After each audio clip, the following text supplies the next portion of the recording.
It's 13 years since Labour swept to power with the phrase education, education, education.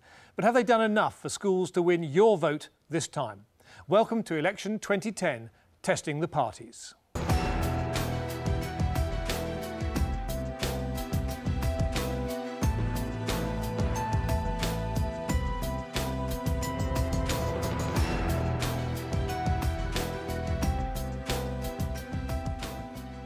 Hello and welcome to the programme. We've brought together a panel of teachers, school staff and parents to grill representatives of the three main parties to get to the facts behind the promises. In the hot seat is Schools Minister Vernon Coker. He'll be facing our panel of school staff. Let me introduce them. Catherine Myers is the Royal Air Force Head Teacher of the Year in a secondary school in London. She's Executive Head of Bishop Challoner Catholic Collegiate School, Britain's first federated school. Steve Mills won Primary Teacher of the Year at the Teaching Awards 2009. He works at the William Ransom Primary School in Hertfordshire. Teaching Assistant Trish Gribble is Deputy Director of the Sixth Form at Stoke Damerel College in Plymouth and is the TDA's Teaching Assistant of the Year. And Chair of Governors Spiros Ilya was awarded DCSF Governor of the Year for his work at Brindish and Hither Green Primary Schools. He's also a professional tutor for Teach First.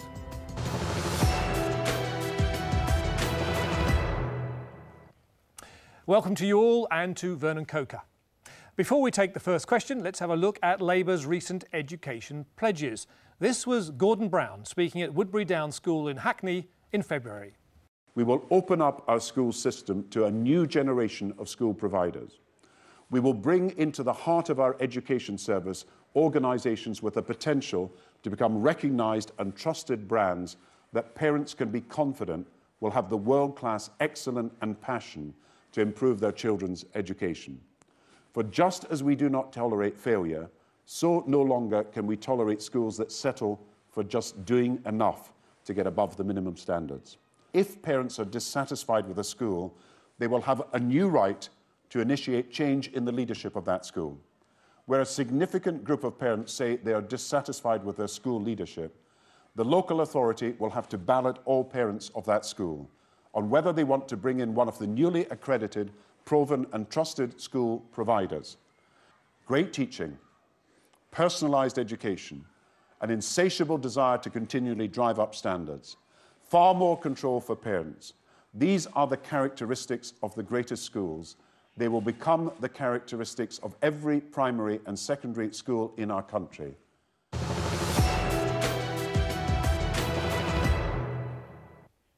The Prime Minister there offering power to parents to change the leadership of failing schools to drive up standards. Vernon Coker, before we go to our questions from the panel, we heard something slightly newish there on parent powers, but on the whole, it looks a bit like, is it more of the same? Are you going to really be fighting on your record, or are we going to have some new policies, do you think? Well, I think, first of all, any government has to be proud of what it's achieved, but of course it's not what we've achieved, it's what we've done working with governors, with teachers, with head teachers, with parents, and all of the staff who work in a school. It's their record that we're proud of. But of course, you don't necessarily win elections on what you've done, although you can lose them on not having done as much as you should have done. So it's about our record, where we've had the level of investment we had, and we've seen the improvements. And then it's about where we go to in the future and how we drive on that school improvement that we've seen on over the last 13 years. And in the current financial climate, can you carry on affording to do what you've done in the past? Because you've said only a 0.7% real terms increase for schools and cuts elsewhere in the education budget. Well, what we said was we'll have a 0.7% real terms increase for school budgets, and I think that's important. Of course, that's the whole DCSF budget.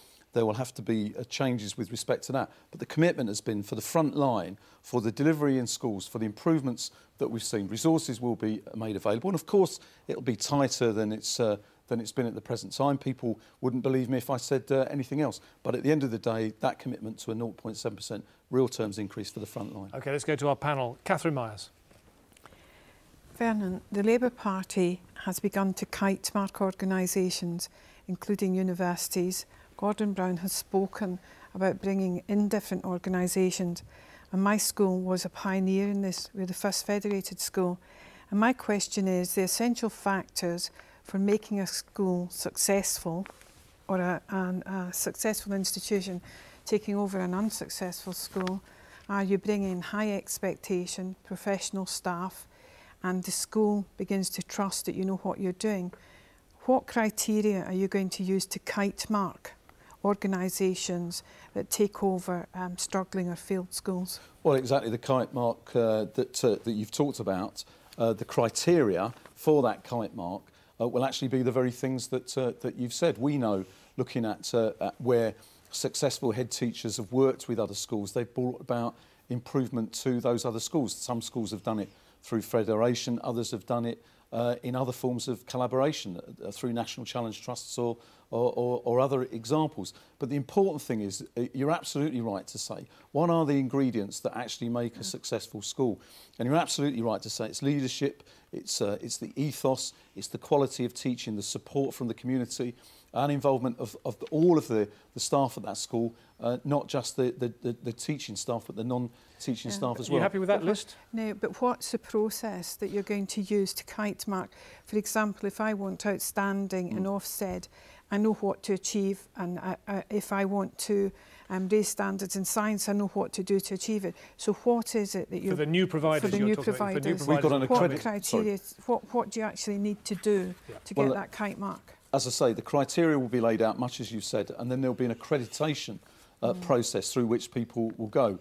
If it's a collaboration that we would expect between two schools, that will be what we call accredited school providers. And then if it's beyond that, if it's a group of schools, then we'll have accredited school groups. But the whole fundamental point of that is that will be something which will try to drive improvement through the very criteria that I've laid out there. That obviously we want that good leadership, that ethos to be spread around the school system. So that accreditation process will then allow people to know that group or that provider actually is able to provide that sort of leadership to other schools where it's appropriate. Okay, Steve, I do need to move on there, Steve. Yeah. As a member of the NHT, I'm about to be balloted on whether to take industrial action over this year's Key Stage 2 SATs. If head teachers and other senior leaders in schools decide to disrupt the administration of this year's test, what plans are in place to deal with that? Well, the planning that we're doing, Steve, is to try to prevent that happening in the first place. We know, obviously, that the NHT are due to ballot in the next few days. We're working very hard with the NHT, discussing with them what the future could look like.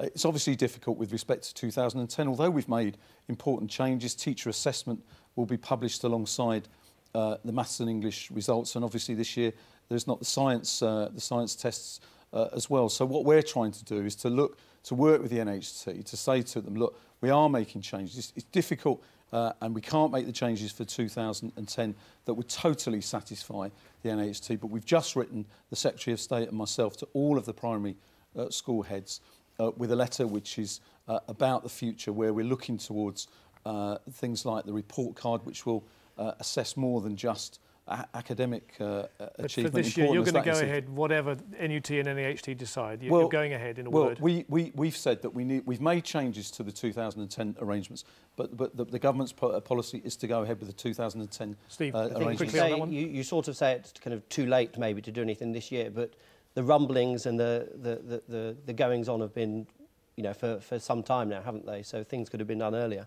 Well, we've tried to. I mean, obviously these are, you know, there's a lot of negotiation takes place. There's a lot of discussion that take place. We continue with those discussions. We've not shut any of that down, and to be fair, neither has the NAHT. So those discussions continue. There have been points of difference between us, but we're trying to narrow those points of difference. And as I say, it's difficult for 2010, but looking beyond, there are, you know, there's hope on the horizon, I think. Okay. Moving on, Trish. Yes. Do you think the education system can really provide enough opportunities for all young people up to the age of 18?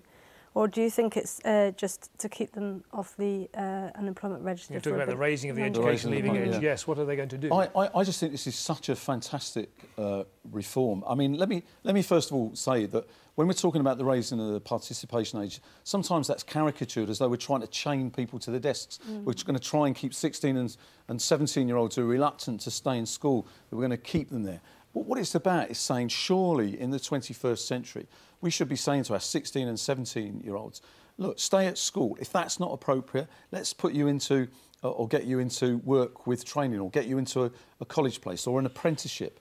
And so we think that's important, rather than somebody at 16 coming to the end, they're leaving school and going either not working or going into something where there's not that level of training. Do you need to know more about what options will be available for young people at 16? I think that's my main concern, and there are those students who don't feel they want to stay in a school setting. They want to be more independent and go out and to be able to work. And that's absolutely right. And we wouldn't want them to stay in a school setting in those circumstances. What we'd want them to be able to do is to get that learning experience in a work environment through an apprenticeship or other work-based activity. But what it is saying is that we think it important that 16 and 17-year-olds receive not only education but the training that's appropriate to them as well. So that gives them greater opportunity as they move forward in their lives. Okay, Spiros. Ever since the national curriculum was created, and especially since 1997, education change has come across thick and fast, and to such an extent there's never enough time to evaluate it. As a consequence, that's represented, poor value for money. It's also had negative impact on staff well-being and often on the education of the child. How are you not going to repeat this cycle again? Well, I think, first of all, sometimes the initiatives are there because you're trying to drive forward change and you're impatient as teachers and head teachers and governors are as well. So we need to be careful that we don't overload the system. But I think if you look at what we've done, and that's what I was trying to say at the beginning about the education record that we've got, I think much of what has happened has led to significant improvement. I think the initiatives to have more teachers and the particular initiative around workload, where we've seen a big increase in the numbers of teaching assistants, I think that's been, a great we have had a schools reform. bill almost every year, haven't we? Do we still need so much legislation? I mean, that's Spiros' point, isn't it? Why not leave it time to evaluate it before having a next set of reforms? Well, I think there's always a tension between where you are and where you want to be. I mean, if you look at the schools bill, for example, that's currently before Parliament, huge support within that for the primary school curriculum changes, for the personal and social education changes. I don't dispute any of what you're saying. All I'm simply saying is that in order to actually make sure something's going to work, you need to evaluate it. Yeah. And usually that cycle is about 18 months, implementation, evaluation, to see if it's actually worked. And that really means in the lifetime of a parliament, that's about 3 or 4 major changes maximum. Can you in order to make sure you have value for money and it's actually working. Value for money is crucial. Spiros is absolutely right. And alongside that, we do often set in place reviews, which we then try and respond to. And the Rose Review with respect to the primary school curriculum is one example of that. But evidence-based reform is important. I accept that. OK, thank you very much. We'll come back to the panel for some more questions in a moment. But we have also been asking for your questions on Twitter. And here's one from Nicola Arnold. She asks, the Labour government introduced citizenship into the curriculum, but how important do you think it is? And does it really deserve its own lessons, citizenship? I think citizenship is hugely important. I think, and look, it's not only through the lesson, but when I go to schools, and I'm sure the panel here and people watching this will know as well as me, I think the citizenship that's done in schools, not just through the lessons, but through the extracurricular activities, I think is phenomenal. The school council work, you see very young children as part of their school council discussing what should happen in the school. They make up the school rules, but they suggest the school rules and they argue and discuss. Wouldn't it be better for the schools to decide? I mean, the trouble is that whenever there's a fad in government, whether it's healthy school mealing, whatever it may be important, but you always seem to add something else to the curriculum. Shouldn't you let the schools decide? I don't think anybody sees citizenship as a fad. I think they see it as an essential part of what they're doing in allowing their young people to develop. And I just think this has been such an important reform, and the way schools have embraced it and parents and communities have embraced it has been fantastic. As I say, not just the lesson, but the way in which schools, through all of their activity, do their work, I think is a great credit to all of them, and it's a fantastically important part of what schools do. OK, thank you. And we've also been asking for questions from the chalk face. Our reporter Laura Turner has been to speak to staff at the City Academy in North London. Here are their questions for Vernon Coker. My name's Dion White. I am a humanities teacher and literacy coordinator. My question is to Vernon Coker. I would like to know, how will you ensure that every primary school child leaves primary school confident in their literacy and numeracy? And how are you going to measure that? Hello, my name's Gareth Lewis. I'm a teacher of English and Media Studies. I'm also a staff governor. My question for Vernon Coker is, what can your party do to ensure equality of opportunity for all children as they begin their lives at the most important time of their lives as they go through their education?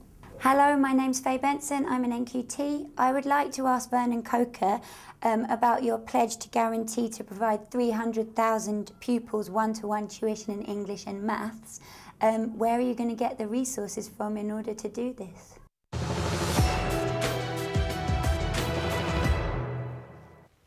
So Vernon, 3 questions there. Let's take them in order. The first question about how you're going to guarantee every child leaves confident in their literacy, and how you're going to measure that. Well, I think it's building on the work that's been done in our primary schools, which has seen significant improvements in numeracy and literacy, and to carry on with that work. People will also know, teachers will also know that from 2011, the national strategies will come to an end. That money will be devolved for schools for them to look at how they carry forward their numeracy and literacy work, as well as other work. I think alongside that, and we'll come to it in one of the later questions, is also the pledge that we've made to provide that tuition, that catch-up tuition to young people who fall behind. We know the levels that we're expecting our children to reach at certain times, and the one-to-one tuition and small group work and the money that we're making available to that, alongside all of the other things, will make a difference. What's the key measure, though? Is it the teacher's assessment, or is it how they're doing in the Key Stage 2 SATs? Well, I think it's a balance between those things. I mean, teacher assessment is important, and testing is one of the mechanisms we use. If we were to move away from testing, I mean, one of the issues would be how then, I mean, I'm sure, because it's happened at Key Stage 3, is that we've taken away the Key Stage 3 SAT. One of the issues that now has arisen is the increased workload for teachers alongside teacher assessment. So, as always with these things, it's a balance, but certainly in terms of measuring it, it's important to know what progress a child is making, and there's changes already happening with teacher assessment of pupil progress, all of those sorts of measures being used at the moment, and the personalisation of learning. Okay. The important thing is each and every one of us has a focus on numeracy and literacy, and it's how best we support our schools to deliver that. The second question was about equality of opportunity. Now, we know 2 other parties are talking about a pupil premium to try and bridge that gap between the better off and the least well off. What about yourselves? Well, the pupil premium, the local pupil premium, be something obviously, and money for deprivation will also support. I think one of the important things is that money for deprivation that's provided, we need to make sure that all that money arrives at schools to work with their young people. But I think it's broader than just resources for schools, important as that is. It's also the work. If you're talking about equality of opportunity, it's what happens with families before the young people reach school, the 0 to 3, the nursery provision, the Sure Start, the children's centres, how we support schools to work with families through extended services. All of those sorts of things are crucial. The context in which a school works is fundamental in trying to deal with some of those issues, as well as what happens in the school. But they haven't closed the gap so far, have they? Well, there's been, if you look at the schools with the largest numbers of pupils on free school meals, they're the fastest improving schools in the country. But of course, what the issue for all of us, and again, including the panel and myself and those watching, is we're all impatient. You know, none of us wants a child not to achieve what they should. OK, well, let's come on to that last bit. Part of that is recognising progress where it occurs. And associated with that is your one-to-one tuition, but as our questioner says, how on earth are you going to fund that 300,000 pupils getting one-to-one tuition? Well, we funded it this year and last year. I mean, this year is 150 million, next year is 300. So it's £450 million worth of commitment that we've made in the current spending round. You can guarantee that will carry on even that's in the tough absolutely, circumstances ahead. That's there. That we've spent this money this year, and the 300 million next year is available. And I won't make the obvious point, but the obvious political point. All I'm saying, from our perspective, it's there this year and there next year. Well, we'll remember that. Thank you. Let's go back to our panel. Catherine. Vernon, the Labour Party reforms have been criticised as being very well intentioned but prone to get bogged down in dogma and vested interest. How will you guarantee that Labour will focus on the issues, and how will you, in particular, how will you raise awareness of vocational education, the status of vocational education, and in particular the diplomas, and how are you going to guarantee the status of these qualifications? Well, I think it's a really important question. Look, I think one of the things we have to do is to be confident as a government in the importance of practical stroke vocational qualifications. I think the diplomas are a major step forward. And I think one of the things that we also have to say is, look, what is one of the issues that's bedevilled our education system? It's been the academic vocational divide, the so-called belief that practical and vocational qualifications are somehow second rate. That isn't the case. We need to see them set alongside the academic qualifications and the status to both of them highlighted. Are you happy as a head that the diplomas are going to work? The diplomas problem, there's some very good work done in diploma work in the courses. Yeah. What has happened in schools is that this collaboration model where you have to send children around 3 or 4 institutions to achieve. We don't own the quality of education, and therefore we're very wary about allowing students to go around other institutions. So how do you deal with that, this wariness of pupils moving around different colleges and schools because they don't feel they own them anymore? Well, I think it's also the practical difficulty of people moving between sites as well. So I think the way you deal with that is to listen to what head teachers say, because what people say is, look, we're not against the diploma. The diploma in vocational education is a very important reform and a very important development. The crucial thing is, how do you practically make that work for schools? And the collaboration model is one, but clearly there are issues that have arisen around that. We need to listen to what head teachers are saying and look to refine it to see how we can make that work in a practical and real way. I need to bring in Steve now.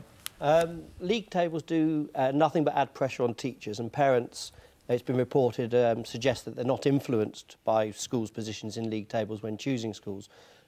Why then do we persist with such an activity? Well, I think league tables have got us to the point where we are at the moment, where we've tried to let parents know how a particular school is done and how different schools look compared to each other. But I think what we have done, Steve, is we've said, look, it does do league tables which give us the academic attainment or the raw attainment of a school, tell us everything that we want to know. And what we've said is the report card, which we're piloting now from September 2009 for 2 years, will include not only data on raw attainment, it'll include achievement, which, as you know, is attainment, plus the progress that's made, because I think people want to know what's the trajectory. You're sort of hinting that the report card might replace league tables. You never quite said that they would replace them. We've said they'll supersede it. I mean, what we say is they'll supersede. Does that mean replace? Well, these are discussions that are taking place. But I mean, look, one of the things, Mike, that we've always said is that I know from teachers I know when they've said, don't just judge a school on its raw attainment, important as that is. And let me just say this so that I'm clear. We all know that academic achievement is really, really important. But alongside that, we want to know things like narrowing the gap, what the parents' perception of a school is, and also the achievement, which is the attainment plus progress. And importantly, also things like pupil well-being. Now, I think that should be on a report card. Some people say this is not what schools are about.